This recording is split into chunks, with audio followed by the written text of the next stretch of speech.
Hi everybody, welcome to Push Your Luck video. My name is Eric and today we'll be looking at Adventureland. Adventureland is a 2 to 4 player game released in 2015 by HABA. This is by the amazing duo of Wolfgang Kramer and Michael Kiesling, who brought you many other interesting games and fun games that I really like Coal Baron and Porta Nigra, for example, and Abduction. So they have a wide range of games, so I was pretty excited to see what kind of game Adventureland is. Now, Adventureland is a pretty light game where players are like adventurers and you're traveling through this land, trying to pick up swords, get more companions, and fight fog monsters or pick up gold. And at the end of the game, whoever has the most amount of points will win the game. So let's take a look at the components of the game, how to play the game, and my thoughts about the game. Okay, this is what you get in the components of Adventureland. Now you will have a nice big player board where all the players will be playing the game on. Alright, this is where they'll be moving their adventurers, pick up stuff and battle fog monsters. Alright, there's also the components are very nice. Each player will have a set of these nice wooden tokens, which are the adventurers. Alright, they also have a scoring token, and then there are a set of companion tokens that you can collect. Players can collect this along the way.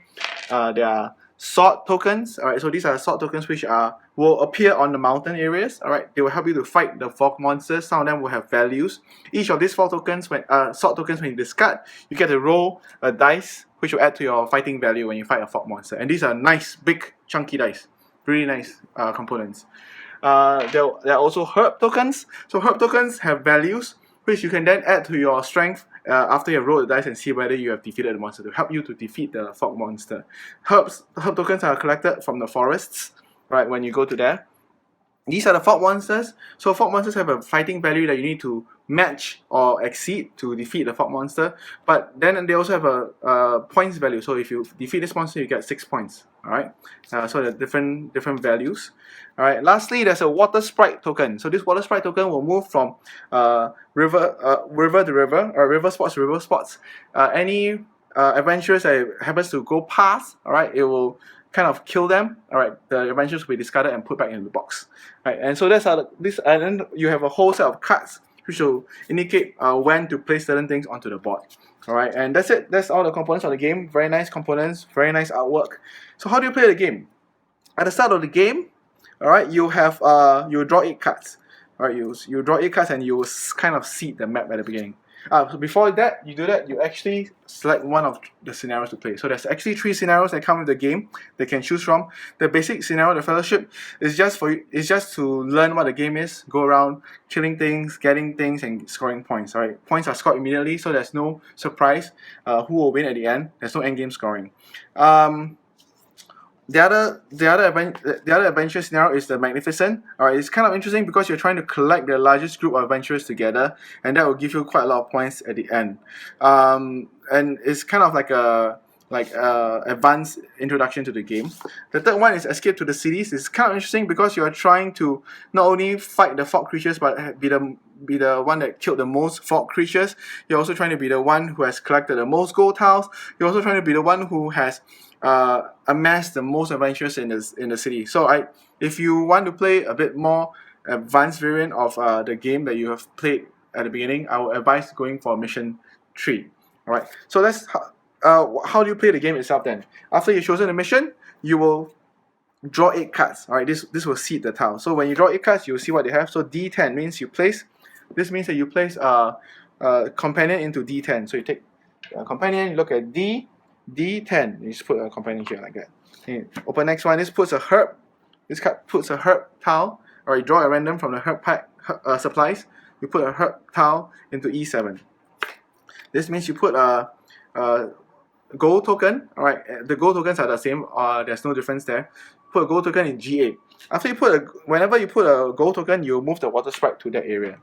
Alright, and then you put one in H7, K9, and C9. Alright, 1, 2, 3, 4, 5, 6.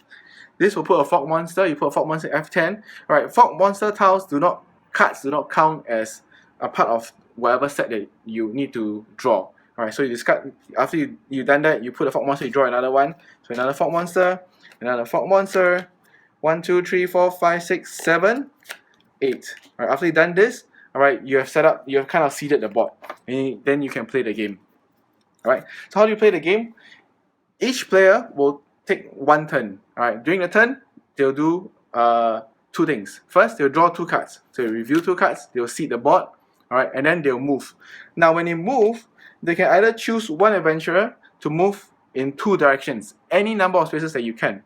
Alright, but the only two directions you can move is to the downwards or to the right. You cannot move left or you cannot move up. Alright. The other thing you can do, you can also choose two adventurers to move one direction each. That means I can choose this to move down here. I can choose this to move here, like that. Alright. Wherever you land, you will encounter whatever is on the tile. So if I land here, and if there was a sword token here, for example, sword token here, alright, I'll pick up the sword token and look at it and keep it secret. Alright, if I encounter a herb token here, for example, I'll pick up the herb token, look at it, and keep it secret. If I encounter a companion, alright, a companion will now follow me. So if I came to here, this companion will now follow me. So now these two meeples will travel together. Alright. Companions also give you points. You will get 1 point for the first companion. If I add a second companion, I get add 2 more points. If I get a third companion, add 3 more points. Alright. So this is a very good way of getting points. If you encounter a fog monster, if you encounter a gold tile, alright, gold piece, alright, then I'll just pick up the gold piece. Now the thing about the gold piece is pretty dangerous, is because if let's say a gold piece appears here, for example, alright, then the water sprite will move. Along the way, any adventurer it encounters will be discarded and put into the box, including companions. So let's say this adventurer had all these companions. If the water tile moves past this group of adventurers, they'll all be discarded into the box. That means you're out of the game. Okay. Last thing is the fog monsters. Now, if you encounter the fog monsters, alright, you need to fight the fog monsters. So by default, your adventurer has a strength of 1. Any companions will add 1 each. So in this case, if all this group meets this fog monster, it will have a strength of 4. Now then I decide how many swords I want to discard, because 4 is lower than 10, I'll definitely lose. If I lose, I'll lose everything. Right, so I want to fight the fog monster. So maybe I use 1 sword. Alright, now if the sword by itself will give you 1 dice to roll.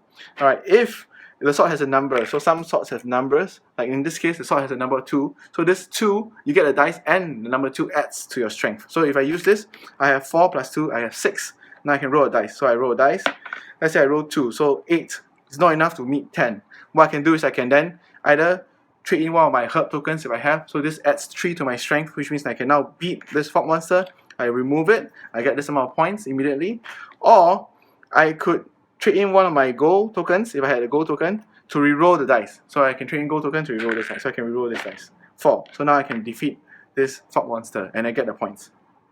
Alright. So the game will end when all the sword tokens and all the companions from the supply is depleted.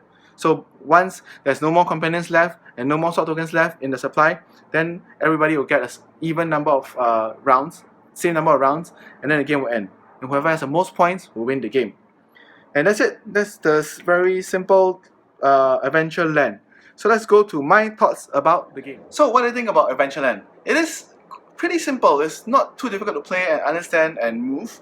The interesting thing about having the only move down or move right direction is that it gives the tension that you will now need to decide and move carefully, because you can tell when the other tiles will appear or what tiles have appeared, and chances are whether moving too far forward will not allow you the opportunity to get stuff that will appear later on. So that's kind of interesting.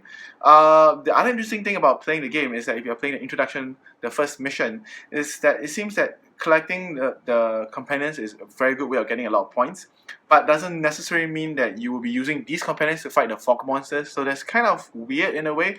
It's like, oh, I'm the adventurer that collected the most companions and I get a lot of points and I'm popular, but I'm not doing anything with these companions. I'm just collecting them and moving along my way.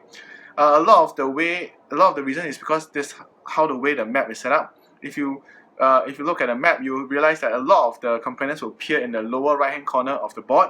So that's kind of strange, because that means that you need to go there and collect them. You want to be the first to go and collect them, but in doing so, your adventurer will not be able to do anything after that, because there will be no monsters appearing there. You cannot go up or go back left to fight the monsters. So that's kind of strange to play in the game. Getting is also very straightforward. I mean, you go collect, then that's it. So it's a pretty simple, pretty light game, and I think families will enjoy this. I do understand that what the designers have done is that they created a system that you can then create your own adventures for. All right. So the meeples are there. The way that it's very simple. You're fighting fog monsters. You can pick up stuff along the way to fight them. Then there's a water sprite element that you can pick up gold to help re-roll the dice. So they created this system where you, I mean, if you're parents and you want to play more, for example, you can create more missions. And I'm not sure whether HABA will release more missions in the future, but I do hope they do, because some of the missions are kind of interesting. After we played the first game, we looked through the missions, and like for example, the third mission is pretty interesting because you want to amass yourself in the cities, because each space, I forgot to mention that each space can only contain one adventurer and his companions. You cannot have more than one adventurer in a space, but you can jump over adventurers, so that's fine. But in mission 3, for example, any adventurer that's left out in the open and not in the city will get minus points. So you're all rushing for the cities and trying to put your adventures in the city. So that's kind of interesting. So I would say that they created a toolkit for you to let your creativity flow. You can create your own missions, create your own adventures, and then play it over and over again. So that's kind of cool. Out of the box itself, the mission itself, I would say that if you are usually a avid board gamer, you might want to try mission 2, mission 3. Right, they are probably more fun than just playing mission 1. Mission 1 is really introductory, right? But if you are just coming into the board gaming world, this will probably be quite an interesting game to pick up and play.